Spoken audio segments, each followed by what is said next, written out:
Hello and welcome to my SurgeGraph tutorial where I'm going to be showing you how to create a new document pretty much using mostly AI along with a very specific keyword.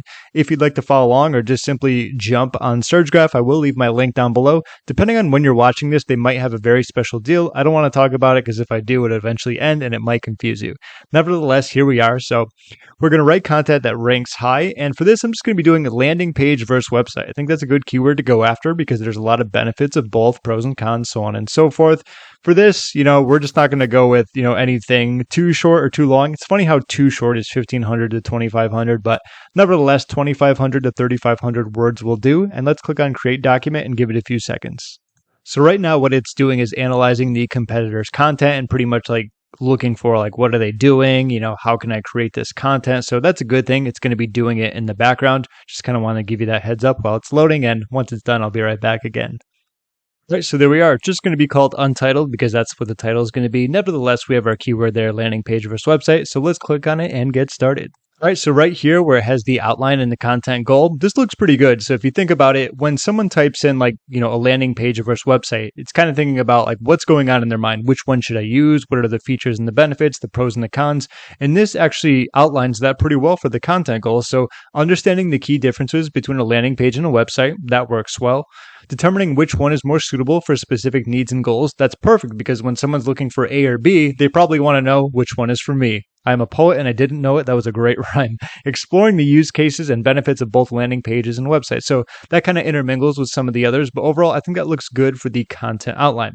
Nevertheless, if we move on over to the good stuff here, we have the editing the outline aspect. So we can drag and drop to adjust the online sequence. We can even add more topics, but for this, what I want to do when I did my review, I wanted to pretty much use as much AI as I could just to see how much work it'll do and how efficiently it'll run with us doing minimal work. So as long as these look decent, then I'm going to keep them. If not, we can delete them or sub them out. So intro, fine. The key differences, benefits and use cases of landing pages and websites. Choosing between that based on specific goals, good. Designing effective landing pages and websites. Maximizing the conversion power and making informed decisions about landing pages versus websites. So I think that's all really good. The only thing that would first come to mind is making informed decisions about it. That might be sprinkled in the other sections, which is fine, but you're probably going to be talking about both all throughout. So if you wanted to add more topics, they have some here. They have plenty here, but I think that looks pretty good. I don't think it's too repetitive. It doesn't have the same thing 4 times like I've seen in other AI writers, right? So let's click on continue. All right, so our target content length, that's fine. If we wanted to do more, we can, but I'm going to keep it on that. Let us know what you want long form AI to add to your outline. So a talking point. So topics or information to support main ideas. Definitely, why not, right? Questions, popular questions from the SERP, that'll do.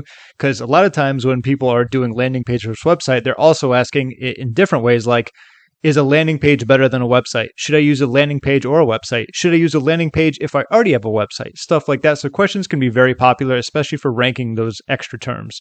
Contextual terms, keywords that strengthen the contextual relevancy of your content. Sounds good to me. Let's click on generate and roll that beautiful bean footage. All right, so here we go. This is pretty much going to be all the headers we had before. So what it does is it takes that and it talks more about it. So it's pretty much like a breakdown of it. And if we wanted to edit it, you can simply do that. So how they serve different purposes, understanding the differences, they play a vital role in the choice between it. So there's some questions as well. Contextual terms, great. So this really does a great job in terms of we had our outline before, right? But now what are we going to be talking about in there? What are some of the questions that can be asked? And of course, some of the contextual terms. So key differences between landing pages and websites. Okay. Let's see. Have a single call to action. Well, is it always a single call to action? They could have more, but I'm being technical there. Differences, contextual terms. Okay. So benefits. I'm not going to go through all these because we'll just end up seeing the final, product, right? So benefits of websites. Showcase product services and company info. E-commerce websites enable online sales, transactions, and so on and so forth. Looks good. And what you can always do is pause a specific section. That's what I'm going to do when it actually gets written to. So I don't have to read it all. And in case you want to see more of it, that's totally an option just to make it quicker for you or anyone else watching. So this overall, I'm trying to talk and read at the same time. Looks pretty good, all right? So aside from that, we have our tone, we have conversational. I like that. There's also formal, persuasive, humorous, authoritative, empathetic, inspirational. Let's go with authoritative, okay? Creativity, normal. I don't like doing anything too crazy. This is just my preference when it comes to not just SurgeGraph, but a lot of the AIs that I use. I feel like if you go too far left or too far right, you can get a little too swingy, but right in the middle seems to be pretty darn good if you ask me.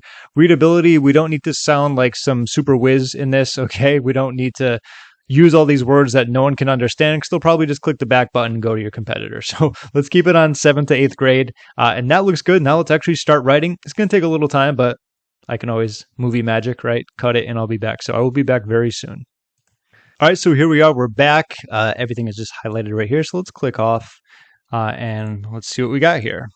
So before we do, we have 57% on this. So usually the higher, obviously, the better. Like once you get into the green, you're going to be pretty good. We want to aim for, around there. You don't have to be perfect like I've seen so many times before. So we have 3,300 words, 33 headlines, and 93 paragraphs. No images yet, but if you want to throw those in after, feel free to. So what I'm going to do is just read the introduction. What I'll do also is scroll down a little bit more in case you want to just like pause it and read it yourself. So landing pages and websites serve distinct purposes in online marketing. Understanding the differences between these two is crucial for an effective digital strategy. Both landing pages and websites play a vital role in attracting and engaging visitors, but they have different functionalities. A landing page is a single web page designed with a specific goal in mind, such as promoting a product or capturing leads. It typically lacks navigation links to keep visitors focused on the desired action.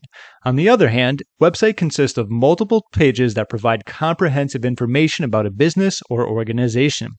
The choice between using a landing page or a website depends on your specific marketing goals. If you want to drive conversions, or capture leads quickly, a well-designed landing page can be highly effective.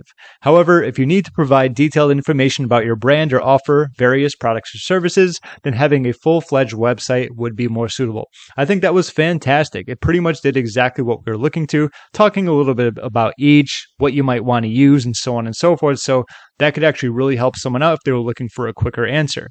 Then it's going to dive into deeper key differences. I won't read all of these, but if you'll notice, I'll pause a little bit. How they're standalone. On the other side, they're more comprehensive, talking about call to actions, promoting specific products. Let's see, they aim to provide landing pages are designed with persuasive copywriting techniques, of course. Okay, and next, talking about being optimized for conversion or information. Like websites, obviously, there can be plenty of information. Like if you were creating an article like this, be very informative, right? So highly targeted for better conversion rates. And they even have some of the pros, which is good. So effective promotion of new products and services, pros, A/B testing for optimized campaigns, building valuable customer databases, benefits and use cases of it. So they're talking about benefits here, e-commerce websites, more paragraphs there, small bakeries examples. And then choosing between, so if you're using lead generation and promoting, so once again, we have some pros and some cons here. Once again, pros and cons. This is a very nicely written article. I haven't gone through like all the specifics, but at least the layout as we saw before, and it's actually come to fruition very nicely where there's plenty of pros and cons where it's like, if you're going to be using this goal, go with this. If you're going to be doing that goal, you're probably going to want to use this. And I think that's the best answer. Usually people are looking for just like, I want to know why I should use a landing page. Well, we need to know your specifics, obviously, right? I think there needs to be a space there, or is that just me? Okay. There we go. We found an error. Oh no, what are we going to do? Okay, so yeah, this looks very good. Like I said, I'm not diving deeper into the specifics here, just like the setup and the layout and giving plenty of information here. So let's go back up. So what else do we have over here? So that was written with authoritative. So we have our topic here in case there's going to be some that we want to add and so on and so forth. Plenty of those. I believe those are the same ones from before, so we don't need to go much deeper into that. More questions if needed, but a lot of these are already going to pretty much be talked about through. Like the difference between a landing page and a website is all over the place here. If we want to add links, if you want to give some love, some link juice to some other websites, feel free. There's some if you want. I don't know if you want to link to Twitter or Facebook, but this is going to be the contextual term. So something I've noticed is that it's either on or off, kind of hit or miss, that I've had some where it really over optimizes. So for example, this is great. So it says either use, between 26 to 62. Here, 30 are used. That's why it's green, right? So for this one, it says use between 38 and 93. There's only 35, so we could use a few more, right?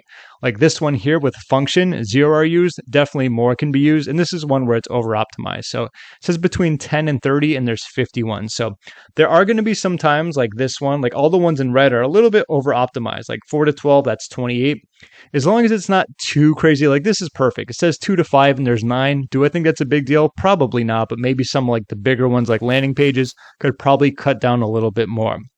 Nevertheless, we can sweep this up a little bit better, make it better. So what we can do is when it comes to this adequacy here, we have 57. And here is a great little section I love. It's called auto optimize. What we can do is increase that score once again using AI, which I think is just phenomenal. So I'm going to click on auto optimize here. It is going to take a little while to load, maybe a few minutes or so, but once it's done, I'll come back and I'll talk about it. All right, and we are back. That probably took about 5 minutes, maybe a little bit more. I didn't like time it or anything, but what it allows us to do is kind of go through and optimize each section. So like this is already optimized. This looks good. What we can do is click here. It says add target keyword to the URL. So it's a landing page versus website. So what we can do is click on this. And we have landing page versus website right here. And the rest is going to be good. So that's going to be good. Let's save that. That's going to be optimized. So here's going to be one of the best parts here. We can actually add more contextual terms. This is what's going to really raise this up. So as you can see here, so here it says websites typically have multiple pages that are interconnected through navigation menus or internal links. But what it's going to do is add a little bit more there so we can get more contextual terms. So for this, like I could just click on the enter here and that's going to be good. So what it's going to do is go through like all of these one at a time. It's really going to be up to you, obviously, if you want to add those. I think we should. We were at like, were we at a 63 or like a high 50 before? I forgot. But nevertheless, what I'm going to do is just optimize or accept all these contextual terms. We can always change it after, but this should really increase our score. So it's at 63 now. Let's click on accept all. Okay, so it went to 64. I actually thought it would be a little bit more. That's fine. Maybe because it's a little bit longer of a actual article, but scrolling down, you can see there's a lot of them. Like if you really wanted to go through all those, you can. Now we have the decorations. This is pretty simple. This is going to be like bolding it, because every now and then you're probably going to want a few bolds here and there, but I'm going to actually just accept all these as well. They're just, not a whole lot going on there. It's up to you if you really want to use those. I don't think those are going to make as big of a difference as having specific amounts of contextual keywords, but let's go with accept all. Okay, and at the bottom we have links in case you want to link to anything. Once again, I think that's going to be up to you. I'd be very picky about like the links that I use or whatnot. So we just do this. It'd be cool if it didn't like go all the way back to the top too, unless there's another way of doing it. But now it doesn't go back to the top when you need it to. Okay, so we're at a 69, very close to green, and obviously we can do hide or exit view on this. We don't need to hide. I was reading this and clicking on exit, but let's go to exit view. So if we wanted to, so our topic coverage is excellent, readability, college grad, keyword density. So we can actually go back to some of these contextual keywords. You'll notice this is something that I've brought up previously where I think sometimes it just kind of really over optimizes it. A lot of these I feel like are a little bit too much, as you'll see here. So this one out of 26 and 62, that's not bad. So we're 7 over. That's not bad there. This one we're 51 over. So that is a good amount. This one's only 7. This one could use a little bit more, but this is just kind of like my opinion on this. I think it just needs a little bit, like it could be so much better. Like just if it would allow AI to do a little bit better of a job when it comes to this, because this is the part where you can like go in and start like changing around some of the keywords, although we're not very far from where we need to be. So is this really 8,000 words? Did I really add that much more? I think that might be why. So we have a lot of words here. I'm actually going to copy all this. All right, and we do actually have 8,000 words. That's crazy. I think that's why it took a little bit longer, though. So that's also another thing. So there's 2 things that I want to bring up when I talked about my review. It's kind of coming up again. So the first one, in order for this to be so much better, I think it could be probably the best ever, is that some of the contextual terms are just get a little bit too over optimized. Unless I'm missing something, like a way of being put this where it would be in the green, remove some of those, aside from actually going back and doing it yourself, of course, because we can always do that. It's more of the AI version, right? So there's that. And of course, when it comes to the word count, being able to look into the top 10, pick the specific competitors that you want to obviously compete against, and then utilize those so you know exactly how many words to use. Because we picked around was it 25 to 3,500? Then of course we wrote more, but now we have 8,000. That might be a little bit too much. Who knows? Maybe it's too little. Maybe it's changing, and maybe Google wants something different. So those are the 2 main things. But nevertheless, that's a quick overview of a tutorial when it comes to using SurgeGraph, just mostly using the AI form. That's the really cool thing that I've really liked about this since day one. You don't need to do a whole lot. Obviously, you can change around a lot after it's done. You can make as many tweaks as you want. From here, going to green isn't going to take all that long because I think it's at like 70 is like where it hits the green, right? So, but probably just removing some of these so that we can, just optimize it a little bit better. And it talks about all the sections where we're going to be using it and so on and so forth. So that's going to be the tutorial. If you have any questions, feel free to leave a comment down below. I know SurgeGraph is, at the time of creating this, they're on the verge of releasing even more features, probably many more improvements. So if for some reason like you have this now and it's changed a little, that might be why. But I just wanted to give you a quick tutorial about using the content writer, more specifically AI and how it works and how you can kind of play around with it. Once you get it going, that's where you're going to pretty much want to like go in and, take out some words, take out some sections, make sure it reads well, which I believe I've gone through a good amount of this. Like this here, there could probably be a paragraph somewhere in there, right?